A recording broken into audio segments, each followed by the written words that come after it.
हिमालय की वसुंधरा में बसे जनपद अल्मोड़ा का दूनागिरी क्षेत्र सदियों से आराधना का प्रसिद्ध केंद्र रहा है। एक बार जो यहाँ पहुँच जाए तो बार बार यहाँ के दर्शनों की अभिलाषा रखता है।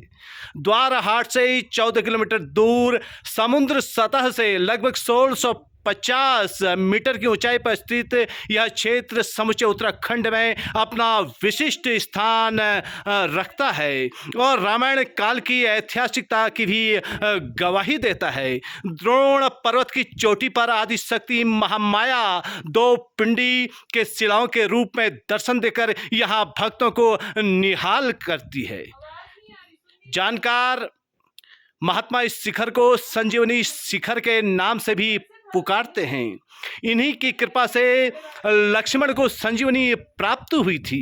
रामायण काल की यादों को अपने आंचल में समेटे इस मंदिर के बारे में कहावत है कि त्रेता युग में राम रावण युद्ध के दौरान जब लक्ष्मण को मेघनाथ के साथ युद्ध करते हुए शक्ति लगी, तब लक्ष्मण की मूर्छा को जगाने के लिए सुसेन वैद्य ने हनुमान जी को द्रोणांचल पर्वत पर संजीवनी बूटी लेने के लिए भेजा।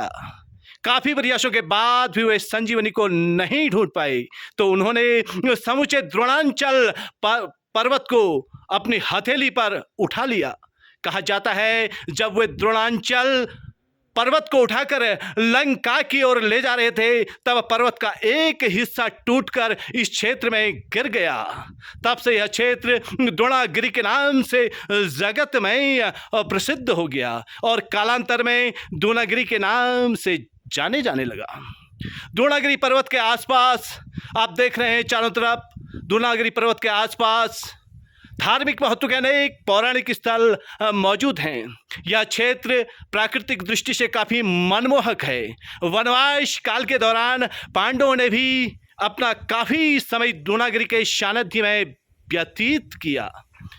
दूनागिरी से कुछ आगे पांडवखोली नामक स्थान काफ़ी प्रसिद्ध और रमणीक स्थान है।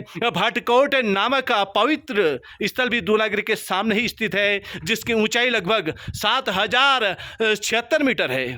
इस क्षेत्र की सबसे ऊंची चोटी मानी जाती है जो भटकोट पर्वत है। मान्यता है कि यहाँ के जंगलों में पारस पत्थर भी उपलब्ध है, ऐसी किंवदंती है। इस विषय में अनेकों दंत कथाएं प्रचलित हैं। कहा जाता है कि वर्षों पहले एक बार एक महिला लोहे की दराती से यहाँ के जंगलों में घास काट रही थी कि घास काटते काटते ही उस महिला की दराती पत्थर से टकराने के कारण सोने की हो गई। दूनागिरी मंदिर में स्थित दो शिला विग्रहों में शिव व शक्ति के रूप में पूजा की जाती है।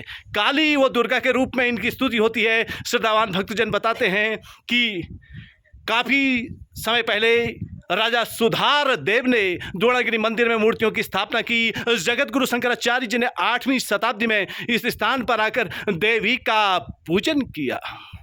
चैत व अश्विनी माह की नवरात्रि में यहाँ विशेष धार्मिक कार्यक्रम आयोजित होते हैं। इस क्षेत्र में जड़ी बूटियों की अपार भंडार बताया जाता है।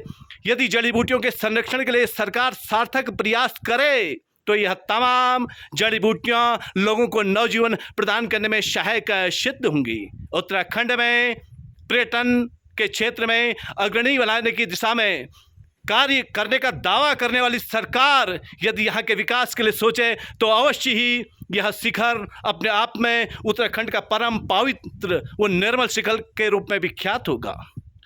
अभीष्ट सिद्धि की प्राप्ति के लिए भी लोग यहाँ शांति के लिए आते हैं। कुल मिलाकर के यह देवी परम पूजनीय है। इस देवी के बारे में कहा जाता है कि इन्हें द्रोण पर्वत पर इस देवी को बंगला विष्णु वनिता विष्णु शंकर भावनी बहुला वेद माता च महाविष्णु प्रसुरभि महामत्स्या महाकुर्मा महावारहा रूपिणी नरसिंह प्रिया रम्या वामना वटु रूपिणी जाम दगन स्वरूपा च रामा राम प्रभुजिता कृष्णा कपड़दिनी कृत्या कलह कलह विकारिणी बौद्धि रूपा बुद्धिभार्या बौद्धपा खंड खंडनी कल की रूपा कलिहरा कली दुर्गति नाशनी कोटि सूर्य प्रतिकाशा कोटि कंदर्प मोहिनी केवला कठिना काली सहित अनेकों नामों से मां दूनागिरी समूचे जगत में पूजित है।